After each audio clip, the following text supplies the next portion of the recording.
Setelah Perang Dunia Pertama berakhir, terjadilah krisis keuangan terbesar di dunia. Semenjak saat itu, sistem keuangan, sistem perbankan, bursa saham mengalami perbaikan-perbaikan yang sangat berbeda jauh dari sebelumnya. Perang dan resesi ekonomi membuat pembaharuan di dunia keuangan adalah imbas positifnya. Kita pasti setuju bahwa pressure atau tekanan dalam hukum fisika merubah karbon menjadi berlian. Intinya adalah adanya tekanan. Benda tak bernilai seperti karbon ditekan di pressure jadi benda paling bernilai sedunia yang namanya berlian. Jadi tekanan jangan pernah ditakuti, masalah jangan pernah ditakuti, semuanya harus dihadapi. Tekanan Perang Dunia menghancurkan seluruh dunia, namun sejak selesai Perang Dunia Kedua, kecepatan pembangunan teknologi ada dalam kecepatan penuh yang membuat dunia seperti saat ini sangat maju dibandingkan 100 tahun yang lalu. Kemajuan umat manusia dalam 5.000 tahun dicapai hanya dalam 100 tahun. Sejak Perang Dunia Kedua juga ada New World Order yang bercita-cita mulia untuk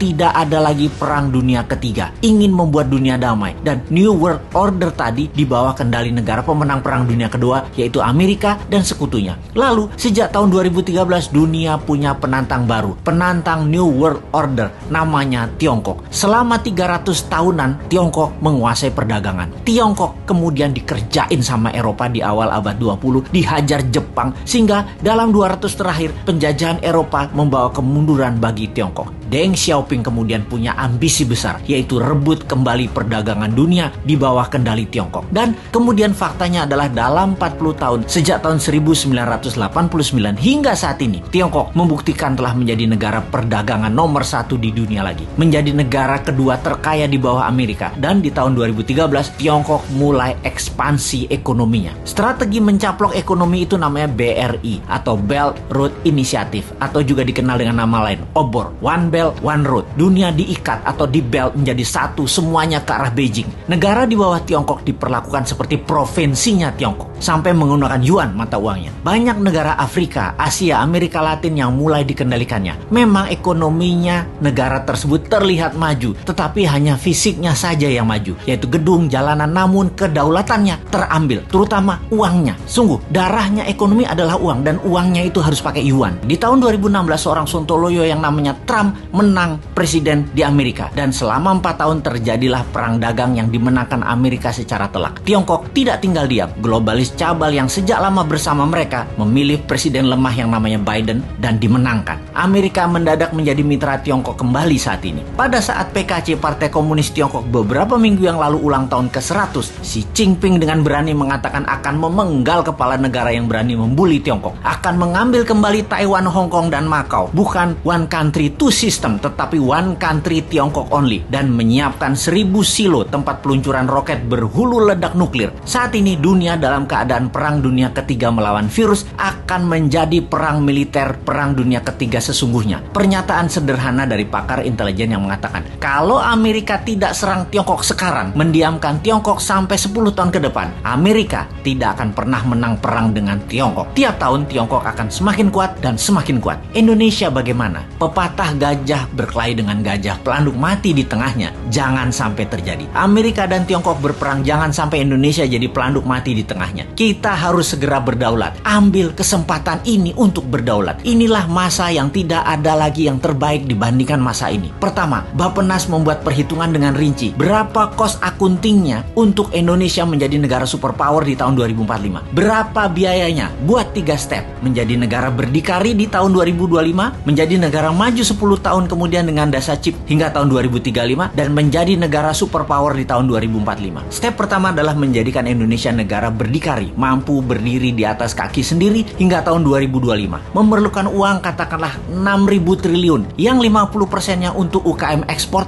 dan ketahanan pangan. Sisanya untuk kesehatan dan sarana tempat tinggal serta jalanan distribusi. Kita printing rupiah biru, rupiah baru yang masa berlakunya 10 tahun. Dalam 6 bulan ini, sampai akhir tahun 2021, hitung rinci dan gelontorkan mulai awal tahun 2022 dengan kecepatan penuh dan secepatnya kepada UKM-UKM. Lihat hasilnya bagaimana strategi New Mind ini akan menghasilkan karya, yaitu Indonesia negara superpower.